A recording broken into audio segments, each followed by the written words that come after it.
Bueno, ya estamos de nuevo con ustedes en la recta final del programa, casi como en la recta final de la vida, porque les digo esto porque quiero hacerles una pregunta. ¿Quién de ustedes que están en casa ahora quieren envejecer? No digo vivir, ¿vale? Porque vivir queremos vivir todos, pero vivir con la máxima calidad, con la máxima intensidad, por tanto, apartando todas las consecuencias que tiene la vejez. Miren, en los últimos años, la medicina preventiva antiedad ha dejado de ser un concepto futurista para convertirse en una disciplina médica en plena expansión. Basada en la identificación de marcadores biológicos, la optimización hormonal, el control del envejecimiento celular y la medicina personalizada, esta rama de la medicina busca alargar la vida y mejorar su calidad desde un punto de vista clínico y funcional. Bueno, esta noche les presento ya, me acompaña uno de los referentes en España en este campo. Hablo del doctor Francisco Martínez, médico internista, director médico de la clínica Tiara Health de Marbella, donde aplica protocolos avanzados de medicina preventiva para frenar los efectos del envejecimiento. Doctor Martínez, buenas noches. Buenas noches. Claro, cuando oímos hablar de Marbella y de estos asuntos, inmediatamente decimos una clínica para ricos, ¿esto es un tópico, es leyenda? Es un tópico. Hablar en España de cuidarnos ya es difícil, ya es disruptivo, pero yo siempre pongo el mismo ejemplo. Alguien que fume 15 cigarros al día se está gastando al año lo mismo que alguien que se quiera venir a hacer un chequeo con nosotros medio. No medio alto, pero sí medio. O sea, empezar ya en esta medicina preventiva. Alguien que se beba 2 cervezas al día en un bar con los amigos está gastando al año lo que se puede gastar en cuidarse y en asegurar, o por lo menos intentar que los últimos años, los últimos 30, 35 años de la vida sean a tope, con todas las capacidades plenas. Doctor, yo quiero seguir cumpliendo años, pero no quiero envejecer. ¿Qué tengo que hacer? Bueno, el consejo que daría cualquier médico es cuidarse, ¿no? Lo que pasa es que aquí entramos en una medicina donde todo el mundo envejece de una manera diferente, donde todo el mundo tiene un background, todo el mundo tiene unas experiencias, todo el mundo tiene una genética diferente, entonces hay que individualizar y personalizar. Ya no es cuidarse, sino es cómo te tienes que cuidar para que esos años no pierdas esas capacidades. Y en cada persona es un mundo, empezando desde la genética, siguiendo con sus vivencias y siguiendo con todos los factores que pueden hacer que en el envejecimiento haya pérdida de capacidades físicas o cognitivas. Entonces, la primera palabra en el antienvejecimiento es la individualización. Todo el mundo envejece de una manera diferente y eso conlleva tiempo. Y hay que dedicarle por parte del médico tiempo y luego el paciente tiene que seguir las recomendaciones médicas. Entraremos en detalle ahora. Brian Johnson, un multimillonario estadounidense que pretende poner toda su fortuna al servicio de una idea, que es intentar rejuvenecer hasta los 18 años. Un loco, un excéntrico. Desde el punto de vista médico, ¿esto tiene fundamento? Desde el punto de vista médico, Brian Johnson está cogiendo todas las terapias y todos los métodos diagnósticos de medicina basada en la evidencia y lo está aplicando con una sola idea, que es no morir. A mí esa idea personalmente me puede parecer más o menos atractiva, pero nosotros cuando hablamos de age management, de gestión del envejecimiento, hablamos no solo de no morir, sino de que haya calidad. Hay un documental en Netflix sobre este señor donde toma 130 suplementos todos los días y desde las 6 de la mañana está haciendo cosas para no morir.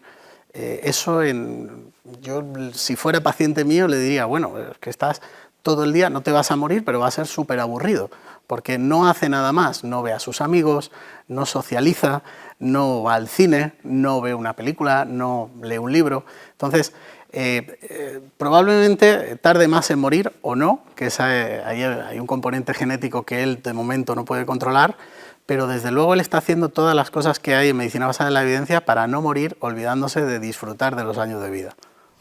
Mire, a lo largo de la experiencia del porqué de las cosas, con muchos expertos, hemos llegado a la conclusión de que envejecer bien es igual a dormir y descansar adecuadamente, gestionar el estrés de manera adecuada, hacer deporte, tener una alimentación saludable, tener un propósito de vida.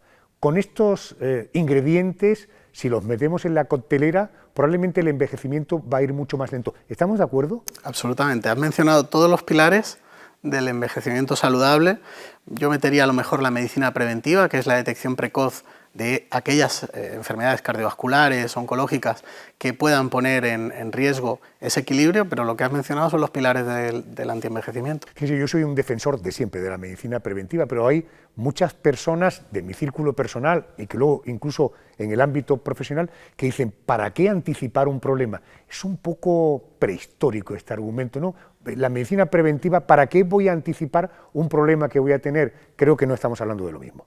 No, a ver, nosotros tenemos el mejor sistema público de salud del mundo, el mejor, pero ese sistema público de salud está basado en una medicina reactiva. Nosotros en nuestra cultura tenemos claro que al médico hay que ir cuando estemos enfermos. La medicina preventiva supone ir al médico para no ponerse enfermo.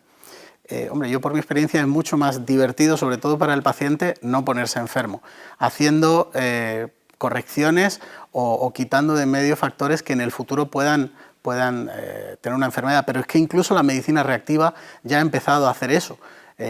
Los programas de screening de cáncer de colon o de cáncer de mama son para adelantarse a que aparezca la enfermedad. En esa mentalidad prehistórica que comentabas es como decir, no, que no haya screening y que ya cuando esté la enfermedad bien asentada, que venga el paciente y vemos lo que hacemos. Es mucho más fácil controlar esas enfermedades si las detectamos en su origen que después cuando ya están instauradas. ¿Ha visto la película La Sustancia que protagoniza Demi Moore? Sí. Bueno, una presentadora de televisión que con el paso del tiempo tiene la percepción de que ya es menos atractiva desde el punto de vista profesional, que le quieren menos, etcétera, etcétera. Bien, entonces ella se mete en una especie de programa, va a unas taquillas a recoger como una especie de medicamento para rejuvenecer. Oiga, la medicina anti-envejecimiento que se practica, por ejemplo, en Estados Unidos, es tan compleja y tan completa como la que se desarrolla en España. Quiero decir, desde el punto de vista legislativo, aquí tenemos límites en la medicina anti-envejecimiento. Aquí tendríamos algunos límites pequeños comparados con Estados Unidos, es más un concepto cultural, incluso un concepto de rentabilidad económica. En Estados Unidos las empresas han detectado que si cuidan la salud de sus empleados y previenen que sus empleados se pongan enfermos, les sale rentable económicamente y eso para ellos es la Biblia y el Evangelio. En el mundo ahora mismo hay una restricción en la Unión Europea y en Estados Unidos sobre la investigación con células madre y el tratamiento con células madre que otros países no tienen. En Europa hay una iniciativa por parte del gobierno de Lituania para empezar a investigar en ese sentido y casi todos los, como dato anecdótico, casi todos los millonarios del mundo van a una clínica que hay en Costa Rica que sí permite hacer tratamientos con células madre. Cero evidencia científica, no hay ensayos, no hay nada que lo evidencie, pero bueno, se ven esos brotes verdes de que en algún momento va a haber una investigación que resurja por ahí y que nos dé otro tipo de terapia. Doctor, ha dejado muy claro al principio de nuestra conversación que cada persona envejece de una manera, por lo tanto no se puede dar una receta universal, pero supongo que sí hay un común denominador. Más allá de los elementos que yo he dicho antes, una dieta saludable, tener propósito, hacer deporte, etcétera, la medicina anti-envejecimiento, ¿qué es? Una manera de anticiparme, quiero decir, en su clínica, por la documentación que he tenido oportunidad de chequear, me pueden medir la edad de mi cerebro mediante una técnica, con un instrumento. ¿Para qué me sirve? Yo lo utilizo para muchas cosas dependiendo del paciente que tenga delante. El CNS, que es un estudio avalado por la Universidad de Harvard, que sirve para ver las distintas capacidades del cerebro y al final ponerle un número de referencia, nos puede servir para, de hecho se creó ese índice para la detección precoz de las enfermedades cognitivas, es decir, todas las demencias, todos Alzheimer. Al principio, antes de que la enfermedad se instaure, va a haber un CNS que empiece a verse alterado. Nosotros en Tiara lo que le explicamos a los pacientes es que utilizamos esos marcadores porque no somos una clínica o no pretendemos ser una clínica tal cual, sino pretendemos ser una especie de consultoría de salud. Es decir, vamos a averiguar cuáles son los puntos débiles del envejecimiento de cada persona y vamos a reforzar con suplementación, con neurorehabilitación si hace falta, con técnicas como la cámara hiperbárica o con la optimización hormonal, según lo que necesite cada paciente. Detectamos primero en un chequeo muy completo cuáles son sus puntos débiles y luego vamos a la raíz de ese problema. Bien, recuerden que no estamos hablando de una clínica estética, aquí no te ponen labios, no te rellenan pómulos, no estamos hablando de esto. Hay una parte dentro de Tiara de estética, porque la estética también forma parte del envejecimiento, pero no es la razón de la clínica. Correcto. Dicho esto y aclarado esto, ¿usted cree que en gran medida, ya partimos de la base de que cada uno envejece de una manera, esto lo tenemos claro, pero si nos quedamos solo en el titular tenemos que terminar la entrevista. ¿Tener un equilibrio hormonal adecuado te ayuda a retrasar tu envejecimiento? Absolutamente.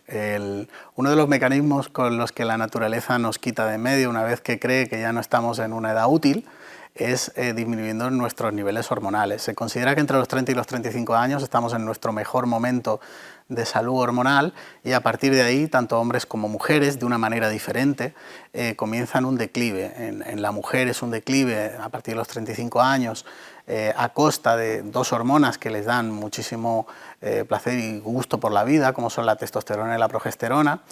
Y luego llega la menopausia alrededor de los 50 que les quita los estrógenos. Entonces al final la mujer se queda sin lo que sustenta sus músculos, sus uñas, sus neuronas, su líbido, su bienestar en general. En el caso de los hombres, a partir de los 35 años cae la producción de testosterona a un 1 o un 2% anual. Es un declive mucho más paulatino y bueno, yo siempre explico en consulta que no sé qué es peor porque luego aparecen hombres en consulta con 60 y tantos años que no se enteran de todas las funciones que han perdido por ese declive de testosterona.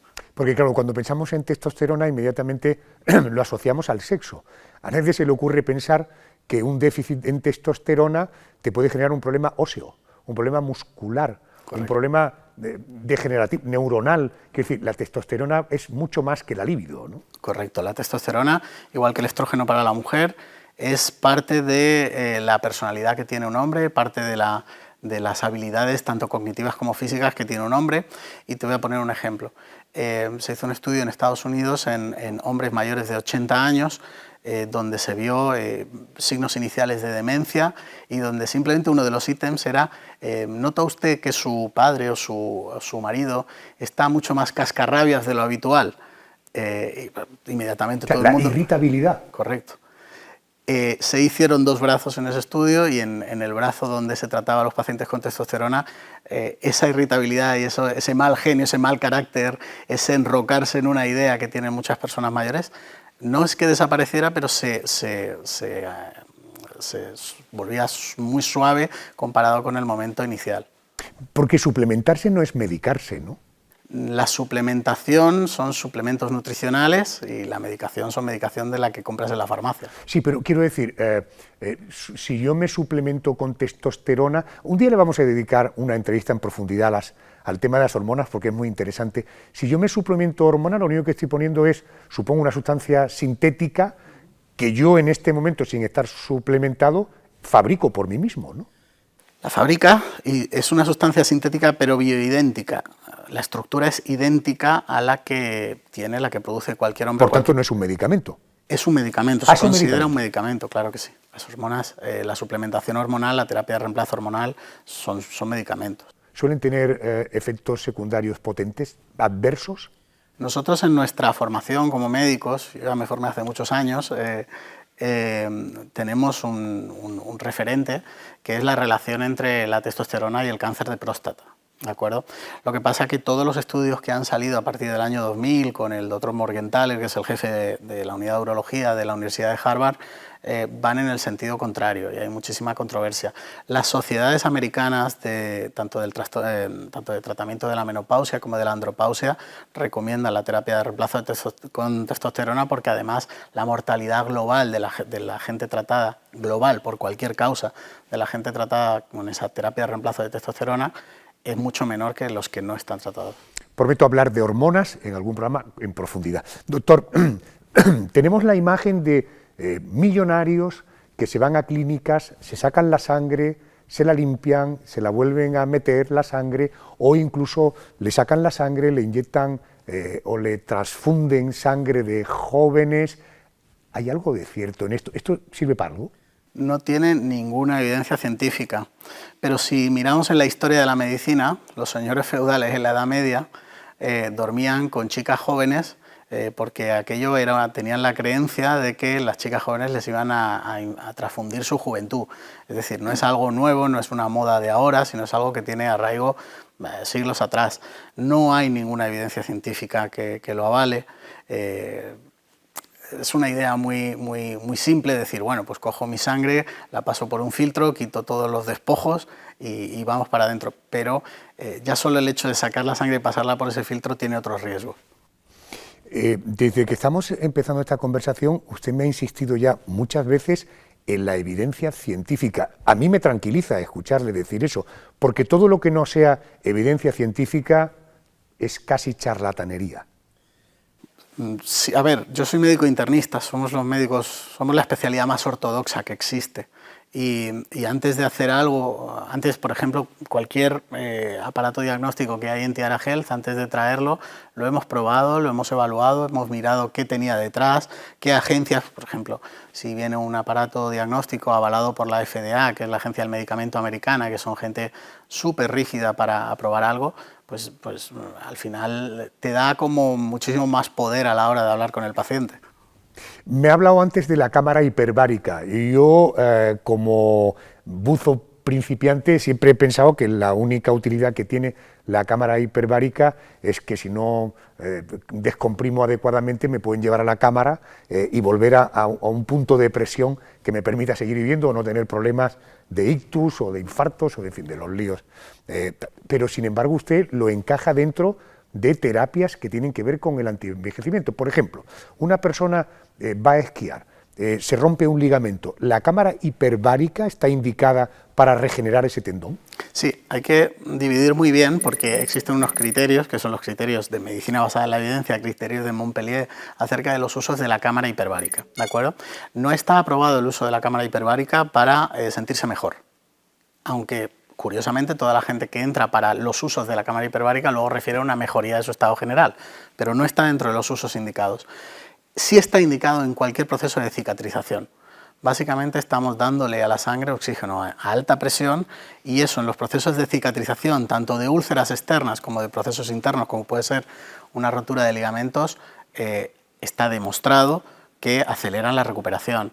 En pacientes que hayan tenido una cirugía, por ejemplo, de neurocirugía, o en pacientes que se hayan sometido a radioterapia, la radioterapia incide sobre un punto y hay una zona alrededor de ese punto que es una zona intermedia donde sí ha dado un poquito de radioterapia y se queda contundida, y esto para cirugías cerebrales es la diferencia entre hablar y no hablar, por ejemplo. Ahí sí se ha visto que la cámara hiperbárica tiene... y luego también en todos los problemas de acúfenos, que hay muchísimas personas mayores que tienen acúfenos, y ahora hay varios estudios en marcha, pero no es un criterio para usar la cámara hiperbárica sobre procesos dementivos, sobre enfermedad de Alzheimer, sobre Parkinson, pero eso todavía no. Correcto, más allá del efecto terapéutico en ese tipo de dolencias, desde el punto de vista del antienvejecimiento, ¿se usa también la cámara hiperbárica? No es un criterio para utilizarla, no es un criterio para utilizarla. Pero hay muchos pacientes que utilizan la cámara hiperbárica para mejorar su rendimiento. Hay muchos tenistas del top 3 de la ATP que tienen una cámara hiperbárica en su casa. Cristiano Ronaldo tiene una cámara hiperbárica en su casa. ¿Y eso tienes que meterte con mucha frecuencia en la cámara? La cámara hiperbárica funciona por saturación, es decir, tenemos que saturar nuestro plasma sanguíneo con oxígeno y para eso sí hay que dar varias sesiones bastante seguidas al principio y luego esa saturación se puede mantener con sesiones ya abriendo un poquito más el intervalo de tiempo. Preguntas concretas para respuestas muy concretas. ¿A partir de cuándo es recomendable iniciar un programa anti-envejecimiento? Yo siempre digo que cuanto antes mejor, pero y cuanto más tarde, pues vamos a recuperar menos. Tenemos pacientes de 90 años y tenemos pacientes de 35 en ese rango de edad. ¿A partir de cuándo empiezo a notar los efectos de que estoy en un programa anti-envejecimiento? Depende del paciente, normalmente en la primera semana. ¿Cada cuánto tiempo tengo que realizar tratamientos? Por supuesto, dependiendo de cada persona, pero en términos generales voy a tener tiene que ser muy continuo, tengo que ser muy regular, tengo que ir muchas veces. Por poner un paciente típico, un paciente medio, la primera consulta de revisión la hacemos al mes y medio, 2 meses, para evaluar, a veces incluso sin analítica, para evaluar una pregunta que se nos ha olvidado a los médicos, que es decirle al paciente, ¿cómo te encuentras? y que el paciente discurra. Después 2 o 3 veces al año y luego una consulta semestral cuando el paciente ya está, que no se me puede olvidar, ya está en el efecto Lamborghini, que es una cosa que hay que explicar. Con la medicina anti-aging tiene un efecto que se llama Lamborghini. El día que te compras un Lamborghini, no sé cómo será, pero me lo han contado, sí. Enciendes el Lamborghini y aquello ruge por todos lados y miras para todos lados, pero cuando llevas 6 meses en el Lamborghini, enciendes el coche y sales a comprar al Mercadona. Sí, ya no te llama la atención, ¿no? Correcto, pero sigues estando en un Lamborghini, ¿no? Entonces, cuando estamos en ese momento que el paciente dice, bueno, tenemos herramientas para enseñarle cómo estaba al principio y cómo está ahora, y el paciente lo entiende. Y ahí, más o menos, cuando estamos en ese momento, con que nos veamos un par de veces al año, está bien. O sea, hay un momento Lamborghini en todo esto. Sí, sí, claro que sí. Que notas cómo te ruge el cuerpo entero. Al principio sí, eso es una barbaridad y además yo te diría que 9 de cada 10 pacientes te lo comentan. Con evidencias científicas. No hay evidencia científica en cuanto a... No hay una encuesta validada en un ensayo clínico en cuanto a cómo se siente usted después de haber hecho estos programas. Hay evidencia científica de que lo que hacemos sirve, pero nadie le ha preguntado todavía, y igual somos los primeros en Tiara, nadie le ha preguntado de manera sistemática a los pacientes cómo se encuentra, cómo se encontraba, cuál es la diferencia. Es una de las cosas que tenemos en nuestra cartera. Recuerde que usted es médico, no es economista, por tanto, respóndame. ¿Me va a costar mucho dinero mantenerme joven o retrasar mi envejecimiento? Le va a costar menos dinero que echarse la salud abajo. Lo he dicho al principio, fumar entre 10 y 15 cigarros al día. Paco, ¿de verdad no es para ricos? No. A ver, yo mientras más información tenga de mis pacientes, mejor trabajo. Pero empezar con un grado medio de información, con un chequeo medio de Tiara, no es para ricos. Gracias por estar aquí. Muchas gracias. Comprometidos quedamos en hablar de hormonas en profundidad, hormonas masculinas y femeninas. Será un placer. Doctor, gracias. Gracias. No